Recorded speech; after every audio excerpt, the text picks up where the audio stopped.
एक बार की बात है कि एक समृद्ध व्यापारी जो सदैव अपने गुरु से परामर्श करके कुछ न कुछ सुकर्म किया करता था, गुरु से बोला, गुरुदेव, धनार्जन हेतु मैं अपना गांव पीछे जरूर छोड़ आया हूँ, पर हर समय मुझे लगता रहता है कि वहाँ पर एक ऐसा देवालय बनाया जाए जिसमें देव पूजन के साथ साथ भोजन की भी व्यवस्था हो, अच्छे संस्कारों से लोगों को सुसंस्कृत किया जाए, आश्रम को शरण मिले, वस्त्रहीन का तन ढके, रोगियों को दवा और चिकित्सा मिले, बच्चे अपने धर्म के वास्तविक स्वरूप से अवगत हो सके। सुनते ही गुरु प्रसन्नता पूर्वक बोले, केवल गांव में ही क्यों, तुम ऐसा ही एक मंदिर अपने इस नगर में भी बनवाओ। व्यापारी को सुझाव पसंद आया और उसने 2 मंदिर, एक अपने गांव और दूसरा अपने नगर में, जहां वह अपने परिवार के साथ रहता था, बनवा दिए। दोनों देवालय शीघ्र ही लोगों की श्रद्धा के केंद्र बन गए, लेकिन कुछ दिन ही बीते थे कि व्यापारी ने देखा कि नगर के लोग गांव के मंदिर में आने लगे हैं, जबकि वहां पहुंचने का रास्ता काफी कठिन है। उसकी समझ में नहीं आ रहा था कि ऐसा क्यों हो रहा है।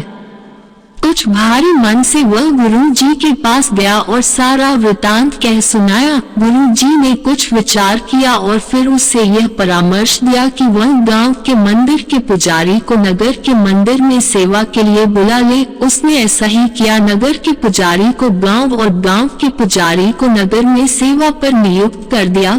कुछ ही दिन बीते थे कि वह ये देखकर स्तब्ध रह गया कि अब गांव के लोग नगर के मंदिर की ओर रुख करने लगे हैं। अब तो उसे हैरानी के साथ साथ परेशानी भी अनुभव होने लगी। बिना एक क्षण की देरी के वह गुरुजी के पास जाकर हाथ जोड़कर कहने लगा, आपकी आज्ञानुसार मैंने दोनों पुजारियों का स्थानांतरण किया, लेकिन समस्या तो पहले से भी गंभीर हो चली है कि अब तो मेरे गांव के परिचित और परिजन कष्ट सहकर और किराया भाड़ा खर्च करके नगर के देवालय में आने लगे हैं।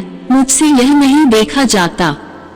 व्यापारी की बात सुनते ही गुरुजी सारी बात समझ गए और बोले, हैरानी और परेशानी छोड़ो, दरअसल जो गांव वाले पुजारी हैं, उनका अच्छा स्वभाव ही है जो लोग उसी देवालय में जाना चाहते हैं जहां वे होते हैं। उनका लोगों से निस्वार्थ प्रेम, उनके दैख से दुखी होना, उनके सुख में प्रसन्न होना, उनसे मित्रता का व्यवहार करना ही लोगों को उनकी ओर आकर्षित करता है और लोग स्वतः ही उनकी ओर खींचे चले आते हैं।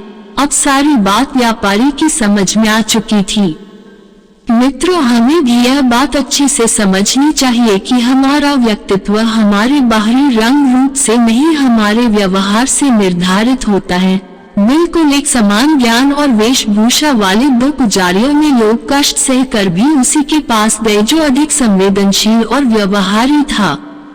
इसी तरह हम चाहे जिस कार्य क्षेत्र से जुड़े हों, हमारी सफलता में हमारे व्यवहार का बहुत बड़ा योगदान होता है।